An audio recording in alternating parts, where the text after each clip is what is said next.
All right, let's talk about Trey Lance. Trey Lance, we got to see some Trey Lance footage. He played week 1 as well. I didn't end up making a film study on that, but making a film study here because I was interested in seeing what we're going to see from him. Again, a guy who was drafted 3rd overall, and we still have barely seen him play at all at the NFL level. So, interested in evaluating it. I will give my rating of 1 to 10 at the end of this video, based on how he played against the Raiders. But yeah, let's get into it because it wasn't all perfect. It wasn't all disastrous. Let's start off with the play you see on the screen. It's going to be a zone coverage concept, and you see the receiver running a quick slant route, and it's a 3rd down and 2.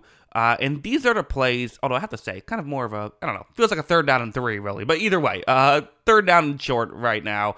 And this type of play is something that I remember getting into wars with 49ers fans over this exact type of thing. Because Lance is going to read the play well, there is a window, he gets the ball over, and I'm pausing it right here. The second the ball touches this receiver's hands, I remember, again, talking with 49ers fans years ago, back when we were first seeing Trey Lance, I would sometimes critique him for these types of plays. You might be saying, what do you mean critique him for that type of play? The receiver has both hands on the ball. Well, yes, but it's a lot higher than you typically would like, right? The receiver's having to go up to make the grab, and this is a fastball. I mean, he's put his all into this ball, so it's not necessarily just it's a higher throw, but it's also just a lot more velocity, making it a tougher ball to grasp. So this ball ends up going through the receiver's hands, and again, it's easy to say, hey, if you can get your hands on the ball, you gotta catch it, no excuses. Okay, sure, fine, fair enough. At the same time, though, just the reality is, receivers are going to drop passes, and when you throw it that hard and throw it that high, which is how he often throws these types of passes, it is tougher to catch and leads to more drops. That's just the reality of the situation. He either needs to take some velocity off or not have it go so high to make it easier for these receivers to make the grab, and I think it's part of why it didn't work out in San Francisco, even if it's something that when you watch it, usually the receivers are the guys who get the criticism. Like this one's another one where it's going to be a zone coverage concept. It's a cover 2 zone right here. And again, the concept is relatively simple. Just get a guy more over the middle. It's a 3rd down and 5. So these are big plays, right? Lance takes the snap. He's going to look in that direction. And right here, is there a window? It's a little bit tough, but yeah, it's possible, right? You can see why he is looking in this direction at the very least and wants to make the throw. However, this throw it wasn't as hard as the last one, but was behind, and it still leads to a incomplete pass. Again, very fair to say, if that's CeeDee Lamb, it's probably a catch and a 1st down. Okay, fine, but you only have one CeeDee Lamb. So this is going to happen, and these are things you have to, he has to work on. It is what it is. But that being said, I thought there was also a lot of very good with Lance. There wasn't a ton of crazy stuff that we saw on film, I thought, but I thought he did a pretty good job at just running the offense, which is something we did see in San Francisco, even in the regular season. The criticism was it was a easy offense being into Shanahan's scheme, but he looked all right in admittedly an easy offense, and he's going to look all right here where it's a rollout towards the top of the screen. And when this play begins, this is not going to be a good situation. I mean, you have a pass rusher coming right in, ready to take his head off. So if he wants to make a throw, it's not going to be easy. Really, the shallowest route is the only option at this point because of the pressure. But if he can get it there, it could be a completion. But again, and you could gain some yards as well. But again, it's just going to be hard to get it there.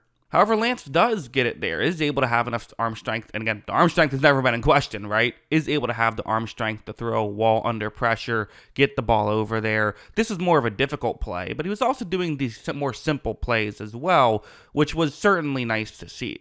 And not to mention, we saw his scrambling ability, or really his rushing ability, I should say. These are designed runs, which, I mean, if you're going to have Trey Lance, I would imagine designed runs would be an aspect of his game, because that's what an aspect of his game was in college. Part of why he was drafted 3rd overall is because of what he could do with his mobility.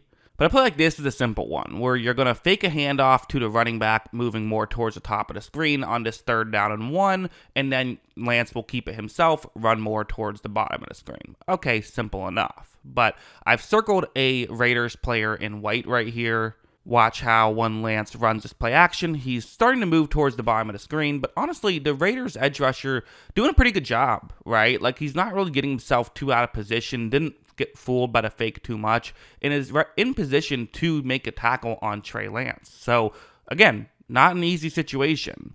However, when Lance moves around, he is able to pick up the first down. I mean, that's just, again, good mobility from Lance, right? That's what he's showing off right there. These are not easy plays to make, but he's being able to make them. And that's one of those situations where sometimes when a quarterback rushes with the football, the main benefit is you just get an extra blocker because the running back is now blocking, as opposed to you have to waste the quarterback just handing the ball off and that's it. Here, like, this was a difficult situation, actually, and he was able to succeed. He also had this rushing touchdown that I believe was, the way the offensive line blocked leads me to believe that this was actually by design a rushing play. This was not a passing play, even though it kind of almost looked like I think it was a draw play is what was happening. But yeah, worked out really well, got the touchdown as well. So, these are added benefits to his game. They are. So yeah, I mean, how do I view this performance as a whole? I know those things I bring up at the beginning feel like nitpicks, and they kind of are, but like to me, it's less about the issue itself and more about kind of what it means, which is this is an issue that's been part of his career since he's been in the NFL and even before that. It's an issue that when we first watched Trey Lance and first started talking about him, I think most of us kind of viewed it as an issue that's fine. It's something that you'll fix as you spend more time in the league, as you grow, but it doesn't always work out that way. And sometimes guys don't fix these issues. And to me, that's part of why Trey Lance has yet to really make it work at the NFL level. It's a good microcosm of why it hasn't worked, is he hasn't been able to fix those little issues. So even though he does do some nice things, he can move very well. I thought he did a pretty solid job of running the offense. There still are some of those pesky little things that I think are kind of holding him back from really being a strong starter at the next level. So my overall rating of his performance, I actually think it's pretty positive. I'm going to give him like a 7 out of 10. I thought he did some pretty good stuff. I was able to make the occasional play above and beyond, but I still think that I do just wonder what his ceiling is. He might just be I do think he's a backup quality player. Like that, I feel pretty confident in that. I just don't know if he's much more than that personally. So yeah, those are kind of my thoughts on that. Should mention before I go, I do have a movie channel. If you like movies, want to hear my opinions on movies, like I have some movie reviews, stuff like that. The link is in the description below. It's Jackson Kruger Movies if you're interested. But yeah, those are my thoughts on Trey Lance. What are your thoughts? Let me know in the comments below. Always love hearing from you. And of course, as always, thanks for watching.